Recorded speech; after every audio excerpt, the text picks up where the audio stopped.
राष्ट्रवादीचे आमदार रोहित पवार यांच्या पाठीमागे लागलेला ईडीच्या चौकशीचा ससेमिरा संपण्याचं नाव घेत नाहीये। पण ज्या प्रकरणी रोहित पवारांची चौकशी होतीये त्या महाराष्ट्र सहकारी बँक घोटाळ्या प्रकरणी आर्थिक गुन्हे शाखेने क्लोजर रिपोर्ट सादर केलेला आहे। त्यामुळे आता चौकशीची गरज काय असा सवाल देखील उपस्थित केला जातोय। पाहूयात हा रिपोर्ट। रोहित पवारांची दुसऱ्यांदा ईडी चौकशी। नातवासाठी आजी आजोबा मैदानात।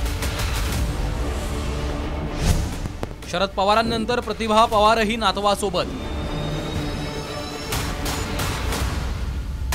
कथित बारामती ॲग्रो घोटाळ्या प्रकरणी ईडीनं सुरुवातीला पुणे आणि बारामतीत धाडी टाकल्या आणि मग सुरू झालं थेट रोहित पवारांच्या चौकशीचं सत्र।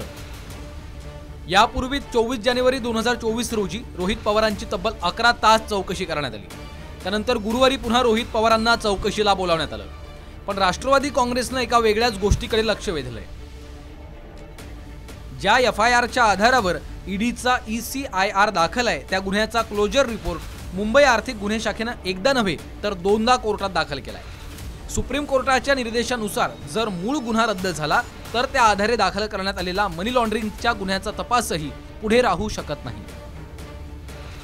त्यामुळे ईडी नेमकी कोणत्या आधारावर आणि कशाची चौकशी करतेय हा प्रश्न राष्ट्रवादीच्या शरद पवार गटाने उपस्थित केलाय। आणि आता तो विरोधाभास कशामुळे कारवाई केली गेली, कारण का EOWने जो काही क्लोजर रिपोर्ट फाईल केला ती तशी छोटी गोष्ट नाही। आता हा 20 जानेवारीला EOWने केलेला क्लोजर रिपोर्ट आहे।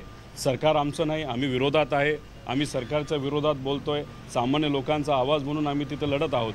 अशा परिस्थितीमध्ये आज सत्तेत नसताना तो जो क्लोजर रिपोर्ट हा सरकारी यंत्रणेकडनं पोलीसकडनं तो झाला असेल तर त्याच्यामध्ये काही ना काहीतरी असेलच, हे कुठेतरी आपण सगळ्यांनी समजून घेतलं पाहिजे। विशेष बाब म्हणजे रोहित पवारांच्या गेल्या वेळी झालेल्या चौकशी दरम्यान शरद पवार जातीनं पक्ष कार्यालयात हजर होते, तर आजच्या चौकशी दरम्यान शरद पवारांच्या पत्नी प्रतिभा पवार या पक्ष कार्यालयामध्ये उपस्थित होत्या। शरद पवारांच्या पत्नी प्रतिभा पवार आणि इतर कुटुंबीय नेहमीच राजकारणापासून लांब राहतात। प्रतिभा पवार या तर क्वचितच एखाद्या कार्यक्रमाला हजेरी लावतात। काही दिवसांपूर्वी मुंबईच्या यशवंतराव चव्हाण सेंटरमध्ये शरद पवारांच्या आत्मचरित्राचा विस्तारित भाग प्रकाशित होत असताना त्या उपस्थित होत्या। याच कार्यक्रमात शरद पवारांनी राजीनामा देण्याची घोषणा केली। त्यानंतर जवळपास 2 तास कार्यकर्त्यांनी ठिय्या आंदोलन केल्यानंतर त्या शरद पवारांच्या बाजूला बसून होत्या। त्यानंतर थेट आज रोहित पवार यांच्यासाठी त्या पक्ष कार्यालयात उपस्थित राहिल्यानं पवार कुटुंबीय रोहित पवारांच्या पाठीशी ताकदीनं उभं असल्याचं दिसलं। ईडीचा ससेमिरा मागे लागल्यापासूनच रोहित पवारांनी चौकशीला सहकार्य करण्याची भूमिका घेतली आहे। पण राष्ट्रवादी शरद पवार गटाचे कार्यकर्ते मात्र ईडी कारवाई विरोधात चांगलेच आक्रमक झाले।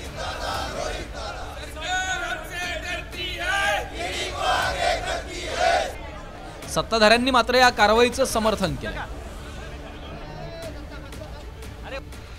या चौकशीमध्ये जे तक्रार येते त्या तक्रारीवर सबमिशन करता येतं, मात्र या पद्धतीचं वातावरण तयार करून त्याचा राजकीय उपयोग करण्याचा जर कोणी प्रयत्न केला असेल तर मला वाटतं तो काही काळापुरता असतो, तो पूर्ण काळ नसतो।